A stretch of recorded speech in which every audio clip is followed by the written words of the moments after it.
When I say don't stop is when there's something that's holding you back, don't stop. When something is bringing you down, don't stop. When, life is not looking the brightest at the moment, don't stop, because what comes back is that music is going to be the one that helps you escape from all these negative moments to give you into that light. One, two, yeah. Come on. 1, 2, 1, 2, 1, 2. 1, 2, 1, 2, 1, 2. Yes, sir, you are tuned in. This is for the SB1200, ASR 10s and NPC heroes. This is for the crate digging, loop getting, sound manipulators, the Fruity Loop reasoning machine innovators that pump the bass and frequently freak the kick in a stand till it slaps in your speakers. The sound providers that make sure the song is tight. Shout out to the producers, beats grinding live. Shout out to the producers, beats grinding live. Welcome to the Beats Grinding Life podcast with your host Siren, a weekly interview podcast with inspiring music producers, where every week you will learn from a different music producer how to potentially take your music career to the next level. Today's episode of Beats Grinding Life is brought to you by Audible. Get a free audio download and 30-day free trial at beatsbooks.com. Over 180,000 titles to choose from on your iPhone, Android, Kindle, or MP3 player. Some recommended readings by past Beats Grinding Life guests like 48 Laws of Power, 7 Habits of Highly Effective People, The Secret, Tools of Titans, and The Song Machine are all available with Audible. Once again, go to beatsbooks.com to get your free book.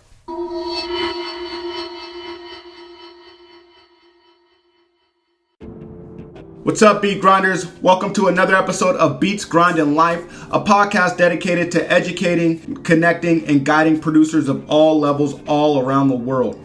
I'm your host, Siren Beats, and I'm grateful to have you guys tune in. This week we have with us Ovalord. Ovalord is a music producer from Hempstead, New York. He is part of the production team Ill Music Entertainment. You may know him as the second winner of the Remy Producer Series Showcase. Here recently has slightly shifted his focus on filmmaking. He's currently working on a documentary about mental health, which he is a huge advocate for. Right now, you can check out the single Joyride by Aaron Ruperto, produced by himself, Ovalord, found on all streaming platforms. Yo, Ovalord, how you doing today, man? I'm good, man. Thank you for having me on. I appreciate it, man. I'm feeling good, though. Man, no doubt, man. Well, thank you for being on the show, man. I really appreciate it. Somebody, that's doing the work that you're doing, man. It's a pleasure to have you up on here. Thank you. Yeah, no doubt, man. Well, how we start off Beats Grinding Life, man, is we always have the producer tell us something that we would never know about him. Just some small little fact about you, man. So why don't you go ahead and do that, man?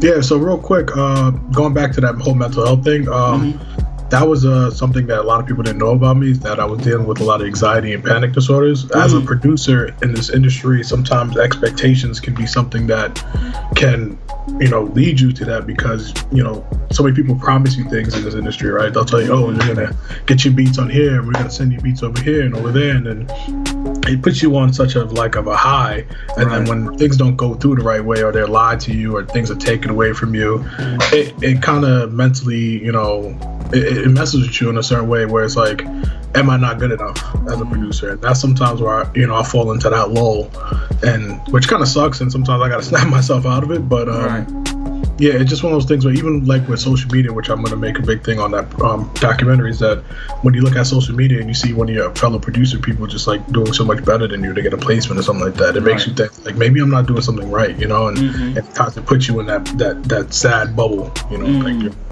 beating yourself up a little bit. But yeah, that's something that people don't know that I was dealing with for a while, but now I learned how to overcome that. Nice, man. Well, we'll definitely be, looking out for everything that you post, or, just everything that you're doing, so that we can find out more about your documentary and when it's coming out. And if you can just let me know as well, man, I will try to keep all the beat grinders informed about that as well, man.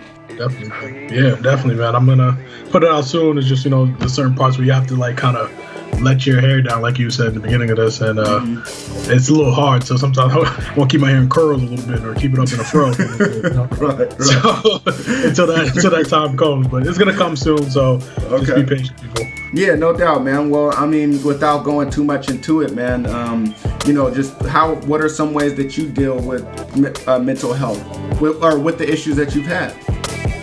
Music. It's nice. been that. It's been, really just playing music. At one point, I stepped away from music, and I was just like trying to find other things, which I did. And with videography, I picked up a camera. I said, I'm gonna spend all this money, invest in myself, and get into some video. And I like just taking video of things, even if it's not nothing for me, just like scenery or just helping other people.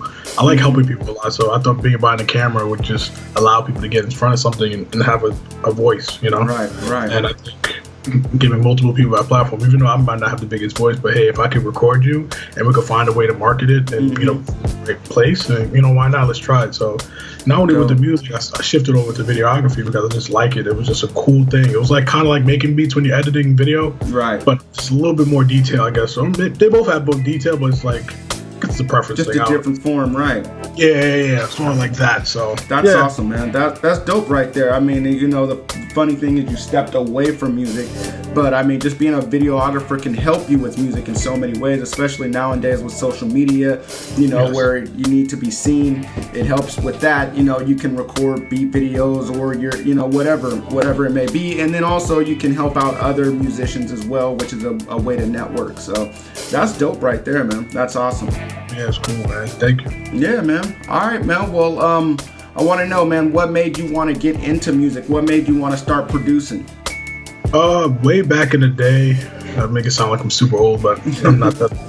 But back then, we used to collect J Arms mixtapes, and like not even before that, I used to always listen to music, but I just wanted to know how to beat, like who made the beats and what the beats sound like. So one time, it was actually me, Soultronic, and my cousin. We used to all just download instrumentals. We used to have thousands of instrumentals, and we used to compete with each other in terms of like who could find the most exclusive instrumentals through WinMX and Napster at the time, and there was all these downloading MP3 downloading streaming websites and stuff like that at the time. And I was more into the beats. I was burn a CD full of beats. It'll be like 20 beats on there. Just people like, yo, you're not listening to lyrics. I'm like, I like the lyrics, but I want to know who made that beat. Right.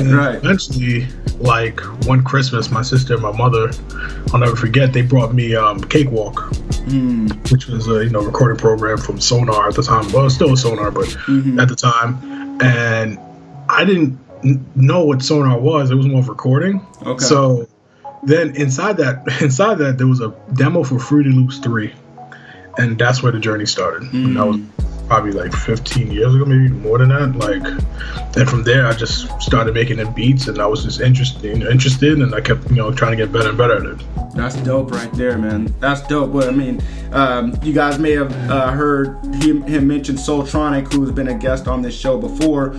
Shout out Soultronic. But I mean, you started with the same.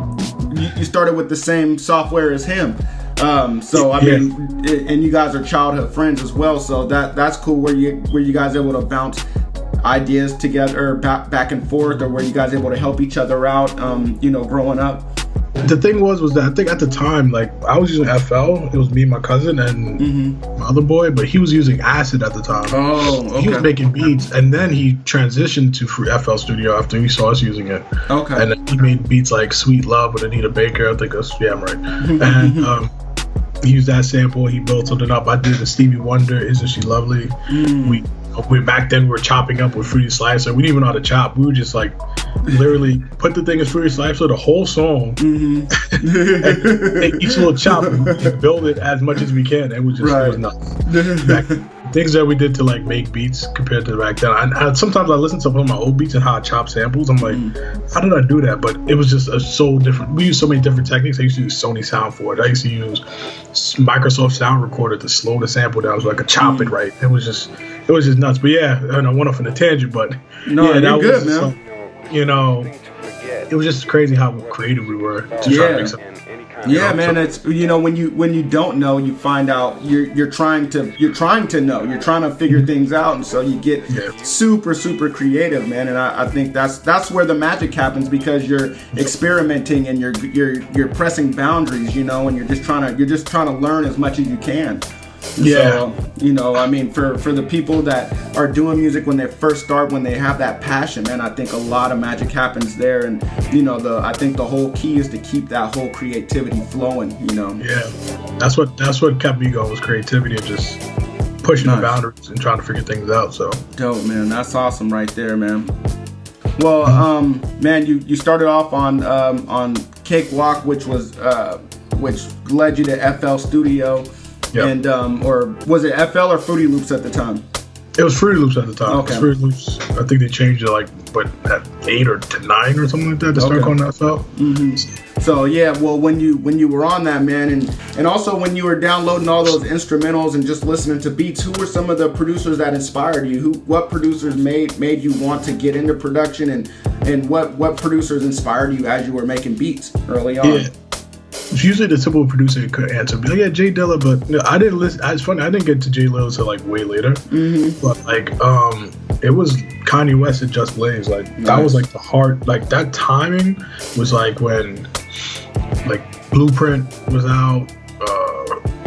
That's when College Dropout came out. Mm-hmm. Those were the times where that boom bap sample where it was really out there, and I just wanted to know how these guys made these beats. And then Dipset was really big. That whole Dipset 1 and 2 was I could call that a producer's classic. It's producer classics. Mm-hmm. Just put them out there, and then Diplomatic Community 1 and 2 had a couple of beats. I was just yo, these are forever at this time. It's crazy.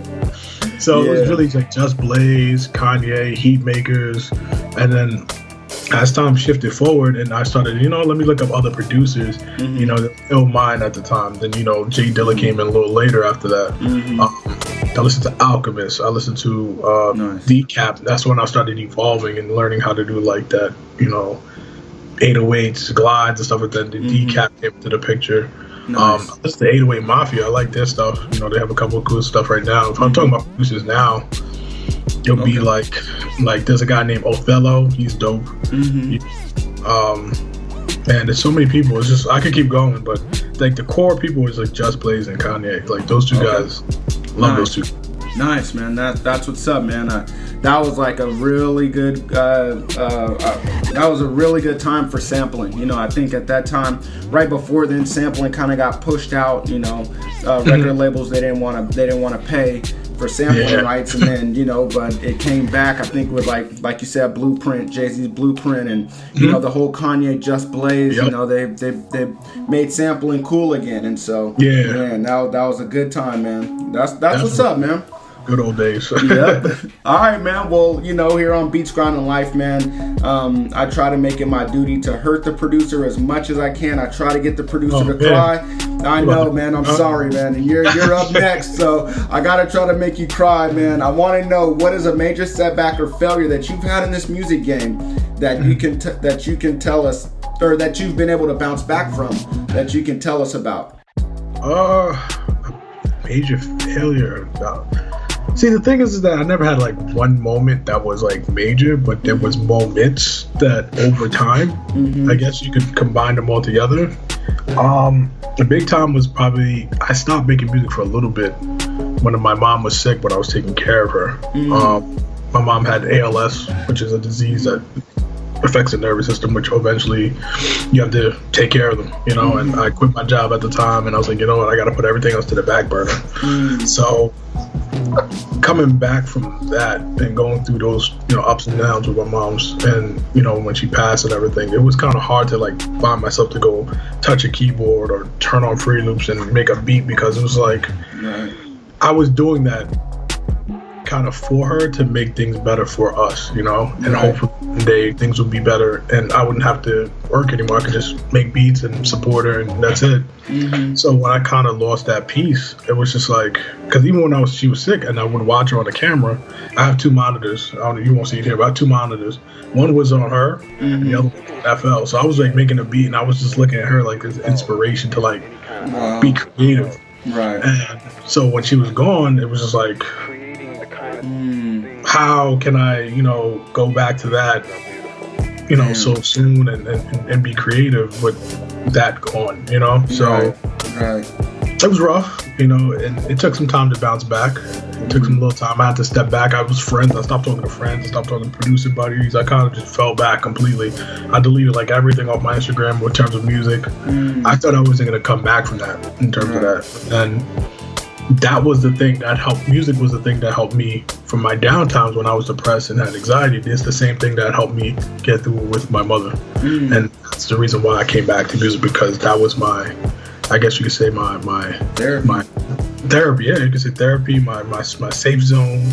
So many different words you could use or things you could say. But that was just that spot where I couldn't leave. So now I go even harder now, Yeah. So wow, man.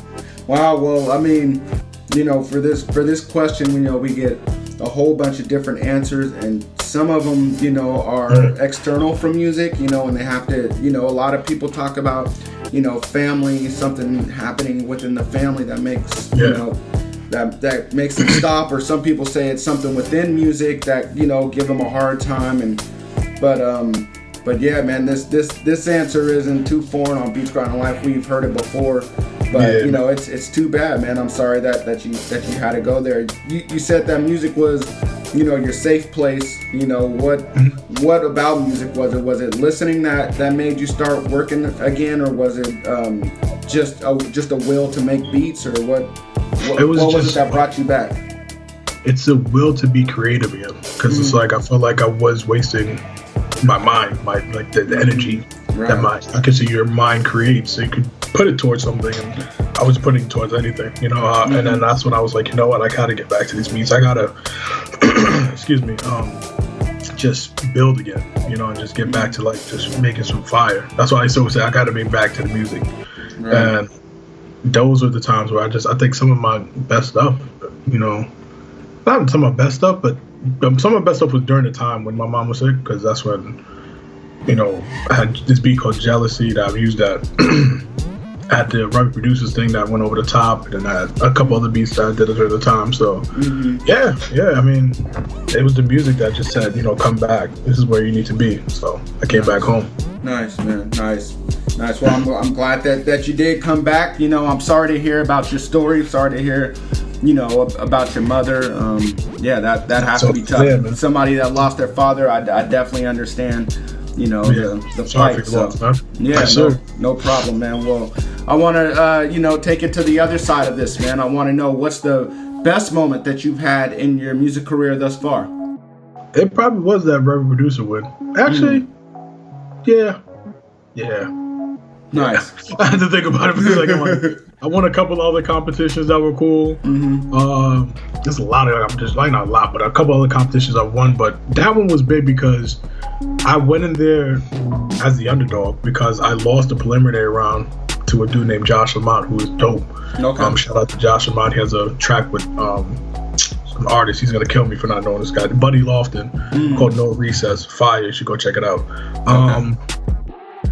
I lost to him in the preliminary rounds, and then they I guess the crowd was feeling me so much, and Jaleel Beats was there. He was like, yo, this guy Ovalord got some fire, how's he not, in the next round? They voted me back in to it. And then the voting part, I lost that. But then I guess the people at the Remy Producers was like, yo, you're too dope to be taking this L. You know what? We're going to bring both of you back. I was like, okay. So it was chance after chance after chance. And it was dope. And then the fact that I went from being the last seed to all the way to number one was just that's the story that a lot of producers want to hear. Yo, I was the underdog and now I was top dog, And I was going against some dope producers. These guys are dope. I'm talking about Noah the Kid, Point One, Evan Brown. I can keep going and going. Wow. These guys are all dope. And the fact that I came out on top, it was just and if you saw my reaction at the event, I was just kind of shocked. I went, I was crying. I didn't expect that, So that was I was on top of the world. I was on cloud 9, you know. Even though a lot of other things transpired after that wasn't too cool, which I might not even get into. I don't like the bad talk people, but like, yeah, it was dope just to be on top after being at the bottom. So it was cool. That was probably the best time. That's awesome right there, man. That's dope right there, man. Shout out Point One. I'm familiar with his work. I know he's a very dope producer. He's dope, man. The guy is scary, man. Every time I like do a showcase with him, I come up to him like, yo, bro, what heat you got now, man? Because you scaring me, bro. And the stuff you're making is ridiculous. So that's another guy, you know, I look up to and listen to his beats, and I'm like, wow, he's dope. Yeah, man. Well, you must be one of those scary dudes too. I mean, you came out victorious, at least in this battle over him. So that's what's up, man. That's dope right there. Well, congratulations on that. You know, I know it's been a few years or so since that's happened, but man, that's a great moment. So I was hyped. I'm not gonna lie, man. I still got that plaque here. I'm like, damn, I look at it every day like, whoa. That was tough. That was the toughest battle ever. That was a rough battle, but I got out. That's dope. That's dope, man. Well, man, you're doing some pretty dope things, man. You're, you know, like you said before, that's not the only showcase that you've won. So, you know, I mean, a lot of beat grinders listening and myself, you know, we're trying to get on your level. We're trying to get to your status. You know, I think I saw a video of Jermaine Dupri listening to some of your music, and he was going. Am I right? Did Jermaine Dupri listen? He was going crazy. He was going nuts. His body was like out of control. Right. Like, he didn't stand the beat. right, man. So that's dope, man. So a lot of us would love to have moments like that, man. And I know that, you know, in order to get to that status, man, your day-to-day has to be very tight and very regimented, man. And so I want to know, what do you do on a day-to-day basis? So that way maybe we, the beat grinders, we can take from your daily regimen and probably implement some of that stuff into our day-to-day work. Well, besides work. Necessary evil. Besides that, you know, like even when I'm at work, and it's funny as it sounds, like when I'm at work, I travel from store to store, so I'm a field sales manager. I'm on the field. But besides that, when I'm in the car, like I'm always listening to instrumentals.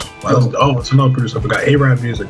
I listened to this beat he made called Groovy off his last instrumental tape. You know, that was the best flip of Baby Comeback I ever heard in my life. Wow. And I was just like, wow, how did he come up with that concept? And really, like, I try to figure out what their thought process is by just listening to music.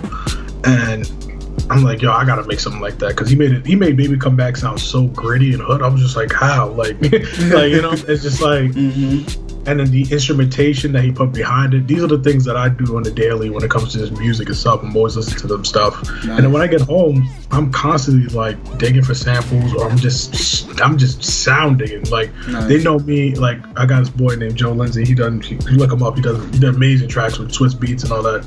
He comes to my house every day. He's like, yo, I know you got some samples. I'm always digging. I know you got drums. I'm always digging. And that's what keeps your creativity going, because like you hear new sounds and you hear new elements, and you're like, yo, I gotta try to put this in my music. Right. So that's the one thing I would tell people out there. Just keep expanding your sound. Listen to other producers. Don't be shy to listen to other producers. I listen to, you know, up and coming producers. I listen to new producers. I listen to established producers, because everybody has their own flavor, and you know, you gotta find that flavor that you like, and then maybe put your own little, you know, your seasoning to it, and you'll make some fire. So that's how I go about it. Nice, man. Nice. My dad always told me this, and you know, I try to apply it to music as well, but never think that you're too good to learn from anyone else. It doesn't matter how young they are, how old they are, how experienced, how seasoned, you know, it doesn't matter, man. But you can learn something from anybody. So that is so true. Trust me. I had the younger producers out making some fire, and I'm like, yo, how do you do that on FL Studio? Because I don't know. Teach me. Like, so there's nothing wrong with, you know, going younger or older or same age or more established or less established. It doesn't matter. As long as you learn something, that's the best thing. Exactly. That's what's up, man. Well, so it as soon as you get off of work to time to go to bed, you're pretty much on your music run. Yeah. Once I get home from work, I turn on my two monitors, and FL Studio's open, and YouTube's usually open, looking for some joints, or I'm just creating. I have my keyboard, you know, certain instruments here that I just start creating right away, you know. And if I don't even create something, as long as I open up the program and just listen to sounds, it helps me for not today, but maybe tomorrow. So well, I heard you said YouTube is up and running because you're digging, you're trying to find sounds. But are you ever on there watching tutorials or anything like that? Yeah, I like watching the Rhythm Roulette series. That was dope. Yeah. Just watching how they go through that process, and even with Genius now, when they have the I forgot what it's called, but they show the producer producing like certain hit songs or whatnot. Right. And that's what put me onto like T Minus. Even though I knew T Minus from before, but just like listening to how he goes about creating music, and also like Wonder, I noticed that a lot of those producers like, the simpler it is for the artist to understand, the simpler it is, it's easier for the artist to understand. Right. Then you could take it to the next level. Nice. So that was one thing I learned, and that's why a lot of times like producers, people be like, "Yo, your production is dope," but I'm like, "This is so simple," but I get it because from the artist point of view, they want to be able to make a song right away, and if they can hear the song and get the idea, you did your job as a producer. Nice. But it also makes it back, and I'm like going off tangents. You also make a batch of beats that are for battles. Like you can have the transitions every 4 bars and do different things, and that's why I always tell people like, make a beats for, you could take the one beat and you could make that beat a battle beat and a song. You just gotta arrange it. Arrangement is a big thing as well too. So nice. That's a gem right there. Yeah. Okay, man. All right. Well, this next portion, man, is called In the Studio. This is the part of the episode where we get to find out what's in your studio, how you use it, and what all you do with all that stuff. So we can't personally see your studio at the moment, but this gives all the beat grinders somewhat of a look inside of your studio. So yeah, I want to know, man, what do you do when you first start crafting beats? When you first turn on that FL, what are you doing? Are there any rituals at all? No, there's no rituals. I usually some producers like to start with drums first. I like to start with like a loop or something. It could be a hi-hat loop, a sample, or even a melody first, and then I'll add my drums. I like the 40 Cent in his Native Instruments, Machine interview, that he likes to let the music dictate the drums. Yeah, so, which is a big thing, because I notice sometimes when you put the drums down and you try to put melodies, they kind of put you in a box because the drums have a certain sound. Right. So it's like, okay, this is the sounds I'm going to use. But if you do the melody first, you can just throw any type of drums. You can give it a different feel, tweak it, tune it. So I feel like the opposite way is better, which is usually unorthodox for producers. I like things like that. So nice, dope, man, dope. Okay. Well, so what's a not so secret weapon you got in that studio? Not so secret. That's I've read that question. I was looking at it for like 5 minutes. Like, what? I was like, what does this guy mean? What does he mean? What? What's not so secret? What's so secret weapon? Oh man, I never have a secret because I'm always helping people, and I'm like always giving away like ideas. I mean, not ideas, but I'm getting advice and stuff like that. So if I had to pick something, it would be my SP404. Nice. I use it a lot. People just don't realize it, but I use it to like drive sound through it, because I feel like the SP gives you just like a harder, like more grittier sound, and it like really lifts up, like it gives it like the right EQ for bass and highs and mids. So it gives you a nice like little old school feel without sounding too digital. And I used that up for a couple of beats, and I just noticed that like doing that was just an experiment, and I want to do that more with tape and all that, get them some saturation. But that right there is probably like my not so secret weapon, because everybody could get an SP404, but it's just how you use it, So I mean, I would have definitely said that. I mean, because when you said you were an FL guy, for some reason I just I just expected you to be just straight up digital, and not have any analog gear for some reason. My bad for assuming that, but No, you're good, man. I would expect the same thing too. I'll be like, yo, all you do is digital? Like, right. Like, damn, music sounds too clean, man. Like, nah, I got it. So SP's here for that. So that's my secret, not so secret. Well, man, what else are you using? You mentioned a couple things that's in your studio, but what else is all in your arsenal? So my arsenal is very simple. I noticed that people have all this other equipment and keys and all that. I have my key station, M Audio key station 49. Nice. I have my Samsung A8 for speakers, FL Studio, my SP404. I use a Behringer, UHD, I think 40, which is pretty good. And I use my MPD 24. the older one, just to chop my samples, or if I want some like drum ideas. I do a live finger drumming sometimes, so I usually do that, just get some ideas going as well. So that's everything right there. And then a couple of plugins, go-to plugins, Contact, Omnisphere, and Contact and Omnisphere is probably my 2 plugins I always go to. Right. Same here, man. Same here. I'm sure a lot of people say the same as well. So yeah, you can't go wrong with those 2. Yep. Okay, well that's what's up, man. Like you said, very simple, but that's enough to get the job done, in itself. So simple but effective. Exactly. All right, beat grinders. Well, if there's anything that Ovalord mentioned that got you guys' interest, that want to make you guys look into it a little more, I will have links for everything to be mentioned on in his show notes on beatsgrindandlife.com. So. All right, man. Well, this next portion is called In the Mix. We're just going to speed things up a little bit. I'm going to ask you some quick questions. You give me quick responses. But if you need to take your time, man, it is welcomed. You guys asking me for a lot right now. Quick answers? Oh, man. Right after work? I know, right? Brain is fried. Mashed potatoes right now. I got you, man. Hey, that's what I said. I appreciate you coming on right after work. So I got you, man. I'm gonna take it. I'm gonna knock this out. Let's go. Oh yeah, of course, man. I'm throwing underhands. I'm not trying to throw fastballs at you. So. Oh man, underhands make me sound like a little kid. Thanks. No, it's just grown men playing softball. That's it. So. Yeah, man. Nothing wrong with softball, man. Okay, all right. What do you prefer, using samples or making beats without samples? I prefer samples. It's gonna make a lot of people mad. Go ahead. Actually, not, man. I mean, we get a mix of both. A lot of people say they don't like making beats with samples, and the funny thing is that you get guys that don't make beats with samples, but they say that they like using both, but they have to use they have to go the non-sample route for clearance. So for the thing is, and this is gonna be like a quick off the tangent, but I'll make it as quick as possible. My biggest gripe in the producer community is samples versus non-samples. At the end of the day, it's all good music, right? Right. If they use a sample and you battle somebody that doesn't sample and then you win, it doesn't just make your beat less than his beat or vice versa. It's just like, hey, everybody has their own style. Exactly. So like, I noticed that a lot. Like people are like, yo, he doesn't use samples and you're using samples, so you suck. I'm like, yo, bro, are you not creative? It's creativity on both ends. So like, I don't want to go too much into it, but yeah, that's what I'm gonna say. Hey man, I definitely agree with you, and I think that definitely needs to be said. Yeah. All right, what's your opinion on selling and leasing beats online?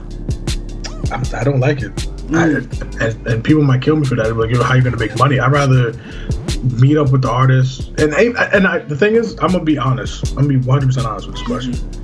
Have I given away free beats? Of course. Not one producer is gonna tell me they haven't given away free beats. I remember got into an argument online because I was like, everybody was on that no free beat wave, but I'm like, I know there's people on the side giving away free beats, so let's not play. Let's not play like we don't. I feel like, yes, when the opportunity presents itself, you wanted to make sure that the background work is done. Like if you're giving away a free beat, hey, make sure you get your royalties on the back end. I'm not being completely stupid, but let's not act like we never gave a free beat to one of your homeboys. Like, shout out to man Aaron. I didn't charge for a beat or anything. He came up to me after and was like, hey, you want to do the paperwork? And I was kind of like, cool. He was the one that brought it up, but I was doing it for him because that's my boy, and I knew him that long, and I respect him. He respects me. We respect each other's craft. So it wasn't like I was going to do it just, I was going to give it to him just to give it to him. But when he came with the numbers, the paperwork after, I was like, okay, cool, that's dope. But to be honest with you, I was going to let him have it just to have it. And it's not artists take that as like, oh, you don't think I'm going to blow up. It's not that. It's just that I'm just trying to help you, Right. As long as you give me credit, I don't mind, But, everybody has their own opinion about that. And I know people that hear this are going to go crazy. I'm just like, it is what it is. It's my choice. It's my music. And It's just like, if you have a problem, you can make your own music and charge people. And, But yeah, all right, man. Well, what's a plugin that you think every producer should have in their arsenal? Contact. Actually, no. Yeah, Contact. I'm gonna stick with that quick answer. Okay. Yeah, that's a good one right there. That's a good one. You can't go wrong with that. Definitely not. Do you have a book that you think every producer should read? And when I say book, it doesn't have to be about music, but it can be. Oh man, there's this book that my district manager, my last district manager gave me. I think it's like 7 Ways to Be Effective or something like that. Yeah, by Robert Covey. Yes. Nice. That book is great. I like that book. It taught me some things. It taught me, and sometimes I have to read it again over and over because there's so much information in that that it just like goes over your head for a second. But yeah, that's a great book. I think everybody should read that. You really pick up a lot of tips on that. It might even change your life. Who knows? Yeah. I bet it will. 7 Habits of Highly Effective People. By Robert Covey. You guys definitely go cop that if you haven't read it, or if you don't own it right now, or if you don't have the money to do that, you can sign up for audible.com. All you have to do is go to beatsbooks.com. They're giving away 2 free books. You sign up and you pay at the end of the month. So and you get to keep the book. So which is cool, yeah. All right, man. Well, I want to know, is there an internet resource that you use that you recommend every producer use? And when I say internet resource, I mean a website, maybe like YouTube, or a mobile app. BeatStars, they have an app, or maybe I see where you're going with this one. or maybe Evernote. Yeah, okay, yeah. I use YouTube is gonna be my number one and forever number one. It's so great to you'll find stuff on there musically is just like really dope in terms of samples, even sounds too. That people just post, and once you find that one user that got a lot of fire, you just click on their name and boom, it's like a whole library. So it's pretty cool. I know a lot of crate diggers are gonna kill me for that, but I do crate dig. I do have, I go to the record store. I do buy records. I was gonna ask you that too. Yeah, I definitely do buy records. I love it. I have a whole bunch of records in my closet, but sometimes when you need something quick right now, being on YouTube is like a big library. So yeah, and I think a lot of that, that opinion has changed a lot, over the years. That was the taboo. Like, and even if you did e-dig, you didn't. A lot of people didn't tell people, because it was just that taboo. But I think now, it's a little more. It's a little more accepted. So yeah. Okay, man. Well, where is a place that you like to dig, that you like to e-dig on YouTube, and then what's a place in your town in Hempstead, New York, that somebody could go to find some good records without giving away, the gem spots? Well, there was a place called, I think, High Fidelity in Mr. Cheapo. Okay. That's when I first started digging. And from there, they had a lot of great stuff. Their store is pretty cool. I think it was like one of the few stores, well, not few, but one of the stores I've been to a couple out here that let me listen to the record before I even purchase it, which is pretty cool. But yeah, Mr. Cheapo's, I don't know if they're still around though. It's been a while since I've been there. But there was another spot, I forgot the name, it was in Mineola. It's another place, but I forgot the name of it. But Mr. Cheapo's, I think it's still around though. Okay. And in terms of YouTube, there's not one spot. If I had to pick a spot, I'm going to give away a dope secret for samples. I'm about to give away. Only if you want to, man. I'm going to give it away because I'm just that type of guy. There's a guy named Vinyl Frontier on YouTube. He probably has a Vinyl Frontier too because he keeps getting shut down. When I mean he has a library, he has it broken down to what kind of music. Movies, Japanese, Chinese, Hindu music, Ukraine music. Like, he'll break it down. Nice. So I just gave away a super gem. Charge you for that, but I'm a nice guy. So thank you, man. Vinyl Frontier. Thank you. Well, I'm sure his subscriber count will go up just a little bit after this airing. So he's probably thanking you too. But thank you so much, man. Really appreciate that. Yeah, no problem. All right, man. Well, I want to know, what was your first placement that you ever had, and if you can just tell us the story of how it happened, and and just the feeling behind it. There's a lot of beat grinders that are listening that are looking for that first placement, and maybe your story can just put a battery in their back and help them get to it a little quicker. Well, I never had because I know people put placement next to like known artists. I never had a placement with a known artist. Like, I never got to that point where I worked with like a celebrity, A, B, or C, or even D. I worked with a lot of people around the way, and the one I did appreciate but didn't go too well was a rapper named Dame. It was I forgot the name of the song, but I did a song with him, and then he shot a video for it, which was pretty dope. Cause I never had an artist shot a video for my music video before, and I was just like, whoa, it was pretty cool. So being part of his process and everything was pretty cool. and everything, but I never had like a major placement, which is shocking. Some people will say shocking, because you've done this and that and the third. I think it's just a lot of things in my life have caused me not to get placements, and maybe now when I'm more consistent, hopefully things will come on a rise. But right now, just a lot of to be honest with you, and if anybody's listening, build your people around you, build your city, build your work with underground people, work with new people, work with people that are hungry. I'm not saying work with every new person. Like when I look up new people and people come up to me like, yo, I want to be from you, I go do my research. I go check their Instagram, look at their following. If they have a good following, hey, why not? And anything could come from those little ones. It's not always you have to shoot high. You can start low and then build your way up, and that's sometimes the best way to do it as well too. So that's my advice to everybody. Yeah, for sure, man. And then the quote unquote little guy can eventually turn into the big guy, and if you stuck with them for however many years, you're gonna be the big producer. Look at like 40. Look at my brain is going numb right now, but there's so many examples out there of producers who have come up with rappers as well, so or R&B artists. So. Yeah, that's what's up, man. Okay, well, and I only asked for your first placement. I didn't say your first major placement. So that's true. I should have listened to the question a little better. No, you're all good, man. All right. Well, what's your favorite? Well, I think you already answered this next question, which was, what was your favorite song that you ever produced? I'm not sure if you answered that with the last question. That was not my favorite song. It was my first time getting a placement with artists and work with them in the studio and everything. Okay. But right now, not to be biased or anything, I like that Joyride by my man Aaron, man. I'm telling you, something about it that's just dope. He went from like a rapping to singing, his delivery, the words in there. He's dope. He's dope. He's a dope guy. Everybody should follow him. Aaron Ruperto. He's dope. I like that song, and hopefully, I want to produce his whole album. I told him, I was like, I'm gonna do this whole thing, But that's my favorite song right now. I'm rocking with that. Yeah, that's not a bad one, man. Beat Grinders, you guys definitely need to go hear it. If it means anything, it gets my stamp of approval. I thought that the song was pretty dope. Thank you, man. I appreciate it. Yeah. All right, man. Well, what's an album besides one that you worked on that you recommend every beat grinder listen to, and why? Damn.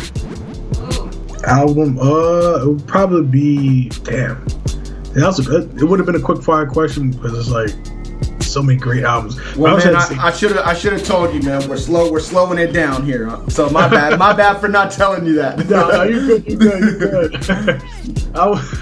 I would say College Dropout, man. That thing, dope. It's College Dropout and then one song, which is like What We Do Is Wrong by Just Blaze, because it was like at the time they all came out, it was just like those beats on that album were ridiculous to me. I was just like mind blown. I was like a little kid in a candy store, like whoa. And then What We Do Is Wrong came out, and I was like, yo, he only used like 10 seconds of a sample, and that's what he got. That's crazy, So, right.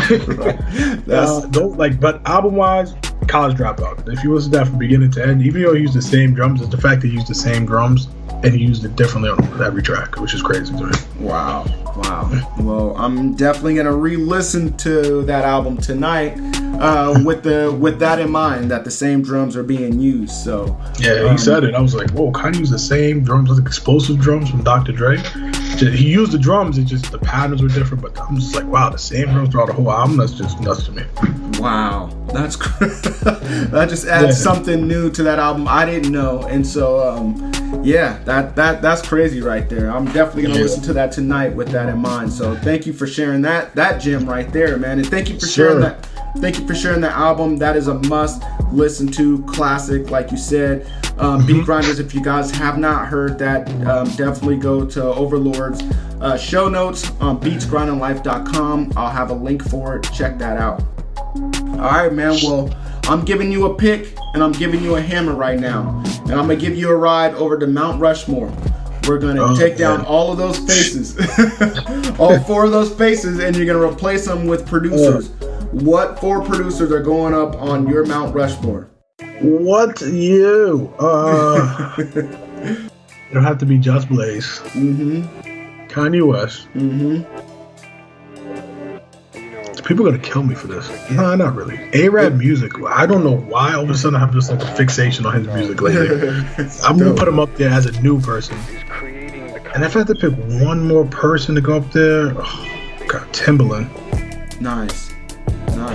And that's who I grew up. I should have put that up on the original question. Timbaland was the guy who was listening to all the damn time. So right. I'm sure I can't even bring his name. I was drawing a blank, and I guess he just came up now. But yeah, Timbaland, man, they definitely got to be up there. Yeah, I would say so, man. Well, I mean, those are 4 great producers right there, man. I mean, Just Blaze and Kanye and Timbo. I mean, they have a record. They have that's not the right word to say, but they have credits that are just crazy, man. And A-Rap Music may not have the credits like that, but what he's been able to do, like you said, some of his production is amazing. And then on top of that, he can perform live, which is amazing in itself. That's amazing. When I watched him one time, I'm like, what? That's what got me into finger drumming, was him. Right.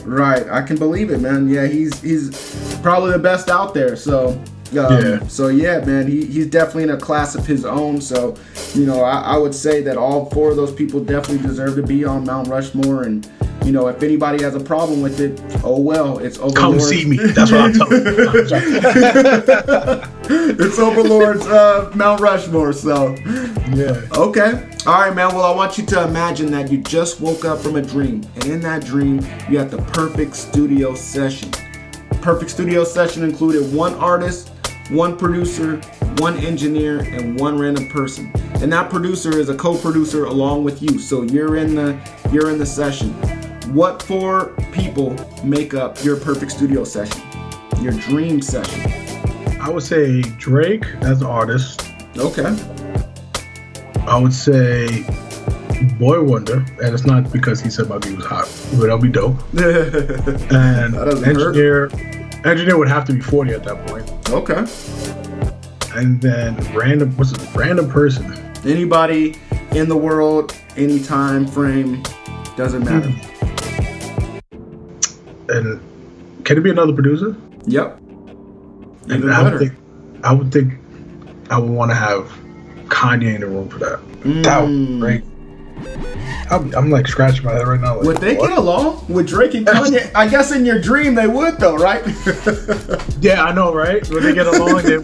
If I had to take that back, I'll put Just Blaze there. But Just Blaze already did a crazy song with him, so it's just Kanye to produce something for him. Well, or just put it 2 cents in would be kind of dope. Like to see him and 40 in the same room, right?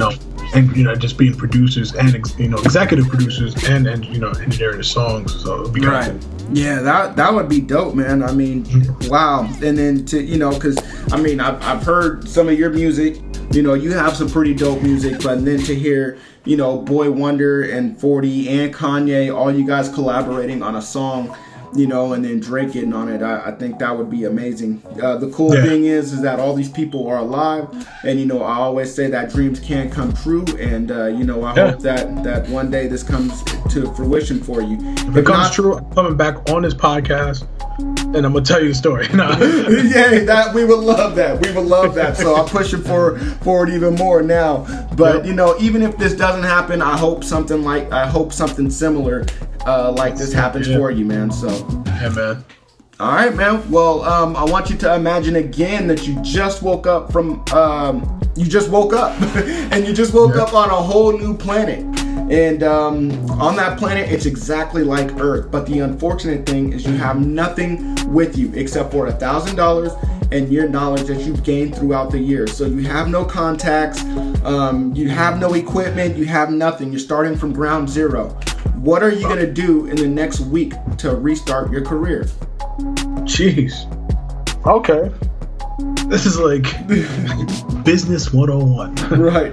And I might just mess this one up. But if I had $1,000, the first thing I'm doing, $1,000 is not a lot of money, man. Jeez. No, it's not. I'll get me I'm gonna go back to my old setup. I used to have a cheapo computer, like a real cheapo computer, like $300. And then I bought some cheapo speakers. I'm probably gonna end up with like $500 left over because I don't really need a keyboard would be necessary, but I would still $500. And with the rest of it, it's gonna be one of those things where it's like invest in things to make. I could either go the cheating way and be like, I could just invest in things I know are gonna be big and blah blah blah, and then get all my money back. But if I had to, to take the rest of that money It would be probably more equipment, because I feel like with the music that I could create, and I know marketing wise, I know what I have to do to get to that next level, and how the game is now in terms of algorithms with Instagram. You have algorithms with everything. I think, and also I'll buy a camera, because it's good to document everything as well too. Yeah. If you document everything, people I think appreciate it more, and that's why I got into the whole video thing, because I was like, I feel like if I document a lot more things that I do and tell my story, people will appreciate the music a little bit more. So yeah, I think that's what I'll do. And then the rest of the money after that, I'll probably just invest it at that point, just to try to make more money again, which would be the smart thing to do. Yeah, no, that's a great answer. I mean, I don't know how much money you would have left, because hey, the camera, if you get a good camera, it's expensive, even if it's used, but we'll figure it out. Yeah, but at the same time, I mean, I've never heard anybody mention that they would buy a camera to document everything, and I think that'd be a pretty cool story. Somebody starting from ground zero again, on their way up. That sounds like a story that could possibly go viral. So the reason why I asked you this crazy question is because there are some people out there, that only have about $1,000 or less, and they want to get, they want to start making beats, and maybe your answer can guide them in the right direction. And also, there's some people out there that have lost everything due to theft or malfunctioning equipment, and want to know how can they get back. So definitely want to, if you want to get back into it, it's just, if you're using programs, software is not too expensive, especially if you're looking for something just to get you going. There are loopholes. I'm not going to say how the loopholes are, what they are, but there are loopholes to that question. But I'm not going to. But if you're a producer and somebody in that tech world, you understand what I mean. But yeah, I think the best thing is to document and put it online, and market yourself from there, because it doesn't take a lot of money. It doesn't really take that much money to market yourself, as long as you know what you're doing. So right. That's awesome. That's dope, man. That's dope. Well, thank you for sharing that answer, man. Hopefully it will send some people in the right direction. So yes, sir. All right, man. Well, when it's all said and done, and when this music thing is over, which I feel like you're gonna keep going for a little bit, man. You're gonna keep going for a while. So yeah. But I want to know, when it's all said and done, what do you want your legacy to be, and what is legacy? What does legacy mean to you? Legacy means, something you leave behind where people could, I think it's more of a, if I had to really think about this question, I wish I could really think about this question, but if I just answer it right now, legacy is something where people look back and say, he did a lot to grow other people. Because sometimes in life, people are just about themselves, but you have to learn how to just develop other people. And I'm in the field right now where I work with Samsung, and do I, really care about Samsung and stuff? Yeah, I do. It's a company that's cool. They can give me an opportunity to work for them. But I look at developing people and growing them into being better people than they are today. Putting them in better positions. I had a couple of guys I used to work in Finish Line that I taught. Now they're all managers now, and they're doing things and bringing in money. So I think as a producers, we need to stop being so selfish and share our advice and share our things. And that's the legacy I would leave. There's a couple of people that didn't produce before me that came up to me and wanted to produce, and now they're producers, and they love doing it. So it's just that's the thing I want to leave. I want to leave Harry, helped groom a lot of people, and help put people in better positions musically. I might not be, I don't know how to play the keys like that. I'm not no musician, but if I could show you how to make a beat and help you get out of a certain situation, maybe that could be your new hobby that takes you out of a depressing state. Why not? Right. That's the legacy I want to leave behind. It's just, I want to help people. That's all. At the end of the day, even to summarize everything I'm saying, is to really just help people.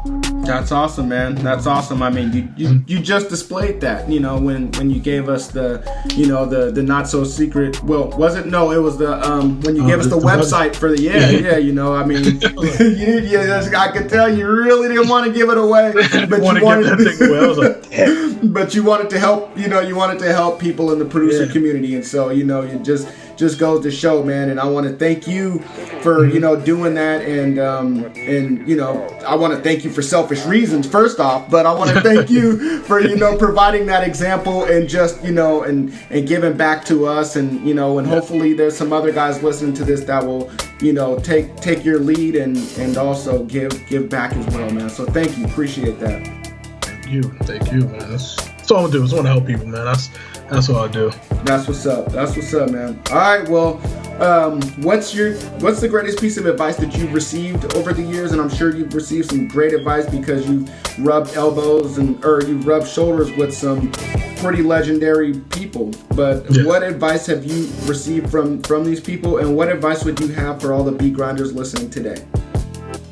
The easiest one is just don't stop, man. There's a lot of times, and what I mean by don't stop, people don't define that when they say it. Mm-hmm. When I say don't stop is when there's something that's holding you back, don't stop. When something is bringing you down, don't stop. Mm-hmm. When, life is not looking the brightest at the moment, don't stop, because what comes back is that music is going to be the one that helps you escape from all these negative moments to give you into that light.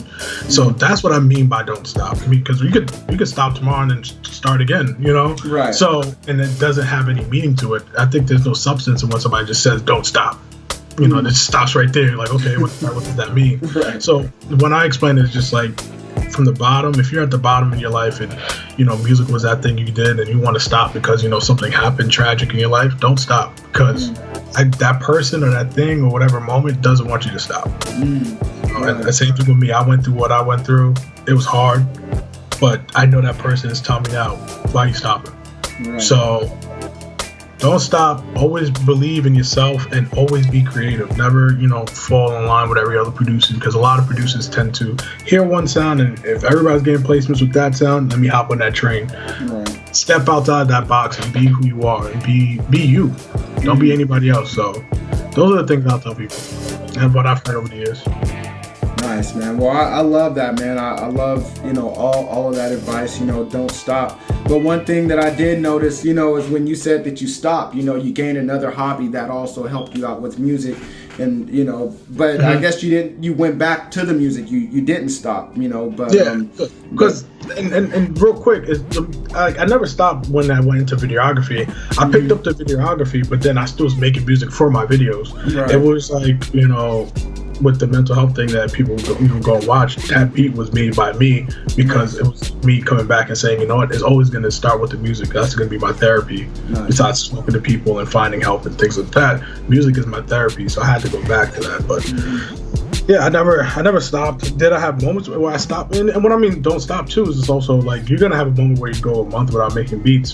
But don't stop completely. Just keep going. You might need a recharge, because some people need a break from music. You need to step away from it and be like, all right, let me just listen to stuff, and then maybe I might come back with some new stuff. So, and sometimes some of my best music and some of my best beats came from taking a small break but coming right back to it.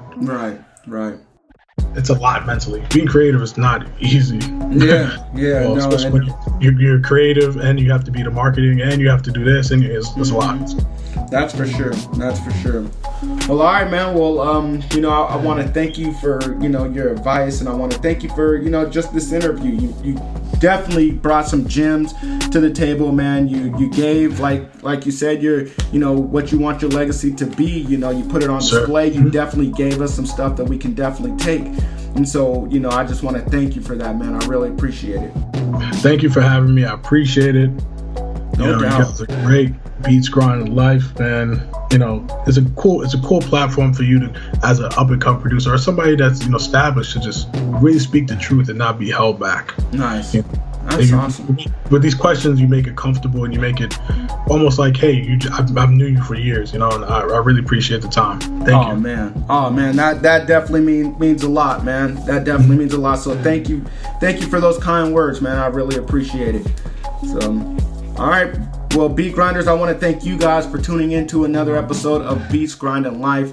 I really appreciate you guys tuning in and just listening. If you guys found this show of any value, please share it with all of your producer homies, with all of your friends that are just interested in music, and share it on Instagram, put it on your Insta stories, and tag Ovalord and let him know what kind of value he brought you guys. It would very much be appreciated.